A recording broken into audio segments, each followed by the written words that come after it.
maintain a stable integrated community with high standards. That was their slogan, that the then president of the University of Chicago showed up and hastily ran out the back.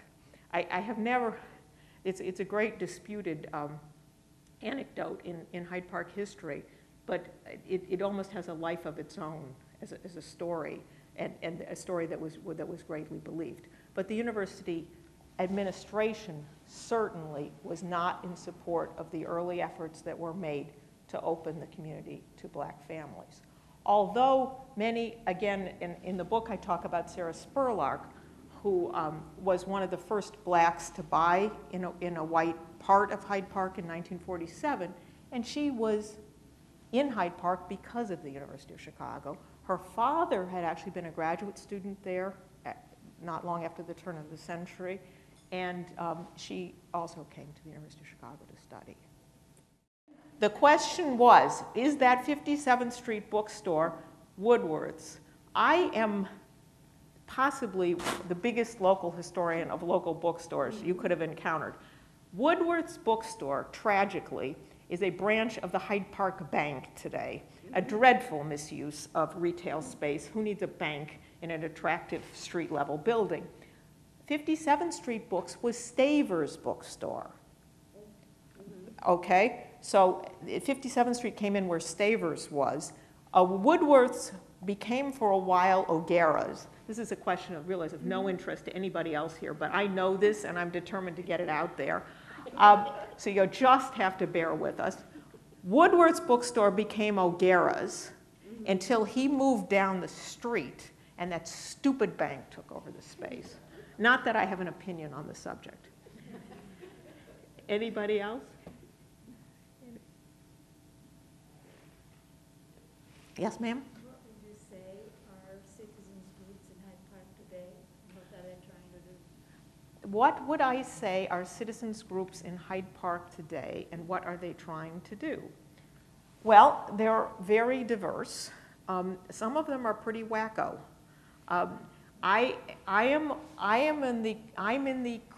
There are, multiple camps, but I'm in the density camp, okay?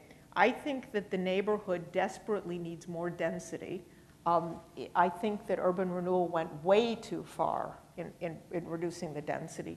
They thought they had to make it more suburban in order to keep people there. I think cities are great. I like living close to other people. I have no problem elbowing them aside to get to a decent bookstore. I just don't want to be someplace where there's no decent bookstore to elbow someone aside to get to. There are groups who are very preservationist. They're ultra-preservationist. And so they want to keep anything, including, as I said rudely in the first chapter, an abandoned hospital. They want to keep it, so there's great divisions. There are groups working on a lot of other issues. There's a lot of work around the schools still. There's an awful lot of energy in organized groups in Hyde Park has always gone into children and providing an enormous range of services for children. And that you see all the way in the history of Hyde Park. And of course, there's a lot of groups who want to work in politics, looking for different ways into the political system. So there are a lot of different groups in the neighborhood. And some, I always think with community organizations that they should just be shut down automatically every 10 or 15 years to see if there's enough interest in starting them over again, because otherwise they do tend to linger. So we have a lot of that too. We have a lot of lingering institutions. In Hyde Park, the emphasis on democracy has killed a lot of things too. At the point where the University of Chicago's economics department was talking about how you should never throttle capitalism, we should have, unregulated markets and they'd reach the equilibrium everywhere. The only grocery store in the neighborhood was run by a group of a volunteer board who, bless their hearts, and they're all my friends, ran it straight into the ground. We thought we weren't going to have food for a long time. We were going to join the food desert that is this outside. So, democracy is wonderful, but it can be lethal. You have to watch democracy. It's great, but a little too much on the local level, and you'll be left with nothing. This may be a little bit outside your boundaries, but I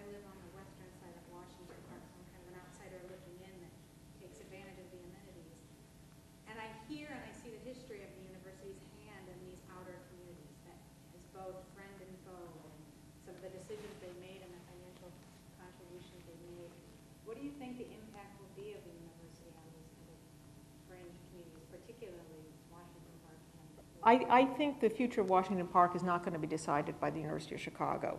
And I think there's a lot of people at the University of Chicago right now in the administrative end of things who think they're going to have a lot more say about what happens in Washington Park. It's not outside of my boundaries. I worked for years for Toni Preckwinkle, my old foe from building courts in the back, because I worked for Toni Preckwinkle, and when I went to work for her, the first thing she said to me is, get yourself down to building court, Rebecca, and stop them from wrecking those beautiful graystones over in Washington Park. So, and at that point in time, we had a very hard time saving buildings, which now go for quite a bit over there. I think the university's role in the surrounding communities is actually quite exaggerated by both defenders of the university and opponents of the university. There were economic forces that destroyed many of the communities surrounding Hyde Park with the loss of jobs, the rise of the narcotics trafficking and the street gangs, the burning of so many of these communities.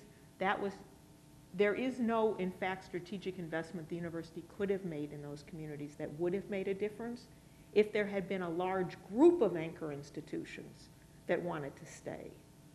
It would have made a difference on the overall South Side, but the forces that were arrayed against the communities, when you look at a community like North Kenwood, Oakland, which was a gorgeous community, probably classier than Hyde Park at the turn of the century in many ways, but because of those years and years of disinvestment, where you couldn't get a mortgage, the federal government redlined your neighborhood.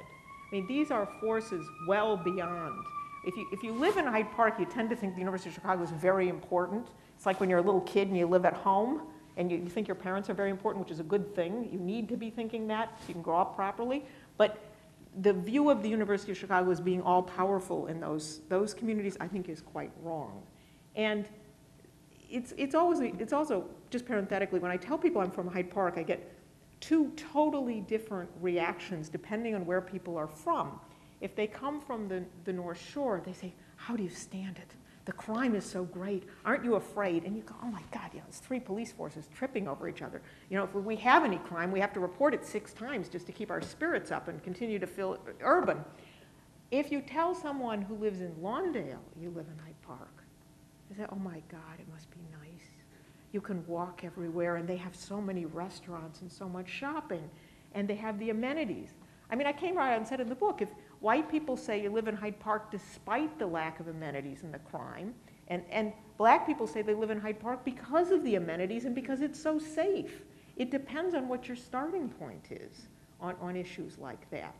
So in terms of the university certainly backed an urban renewal plan for Hyde Park in the beginning that went way too far in terms of closing clearing out businesses and stuff like that. And the University of Chicago has paid for its sins because they have spent years trying to bring back the businesses they closed out.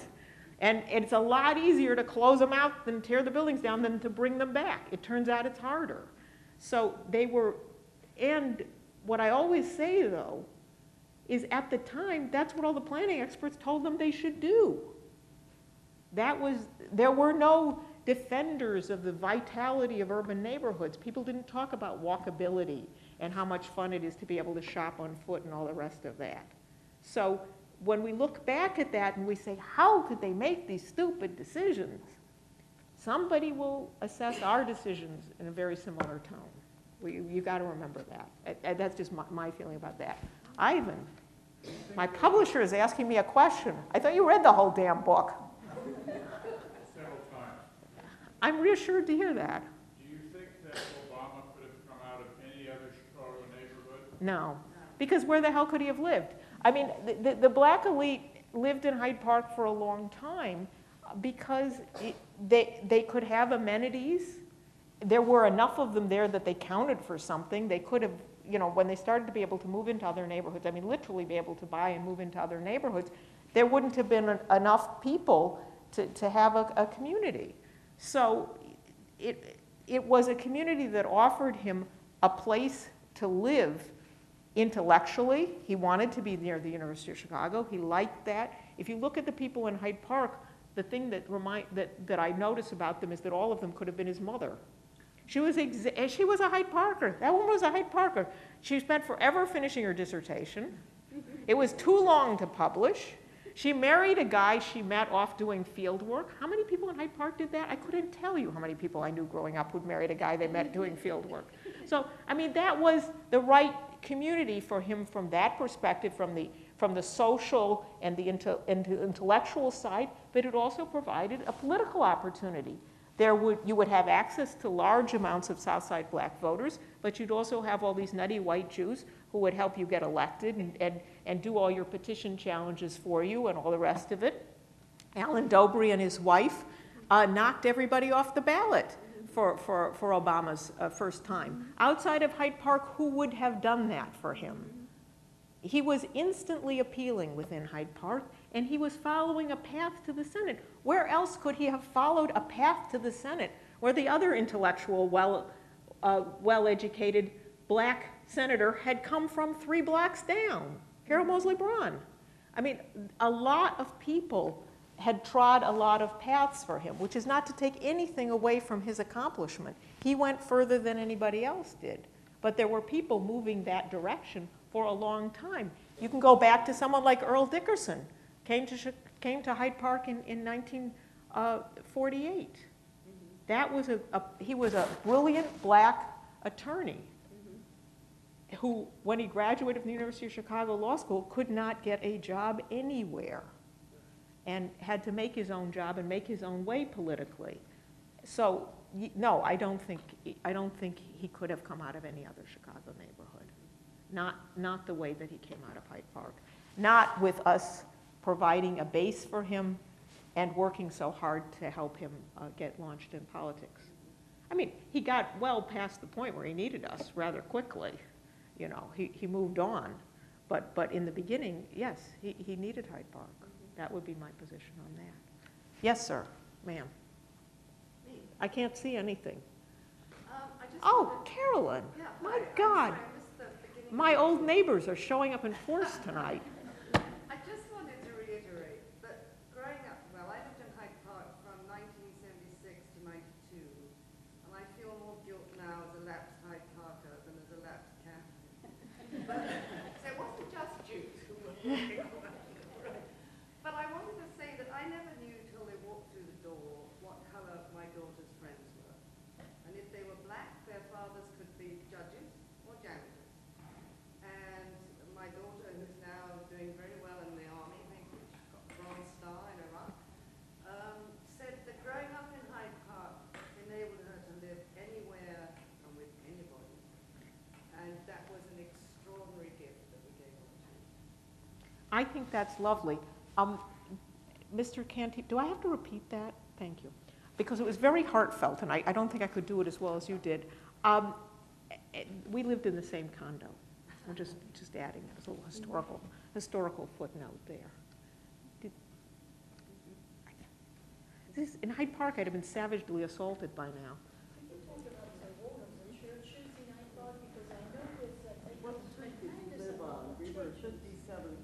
In Hyde Park, the role of the churches? Right, they have a tremendous amount of churches, they have synagogues, they have a mosque. Yes, we have a mosque. The question was, could I talk about the role of churches? That she noticed we have an enormous number of churches and synagogues and mosques. It's very interesting. First of all, the churches were very important in the original establishment of Hyde Park. The early, well-to-do Protestant churches.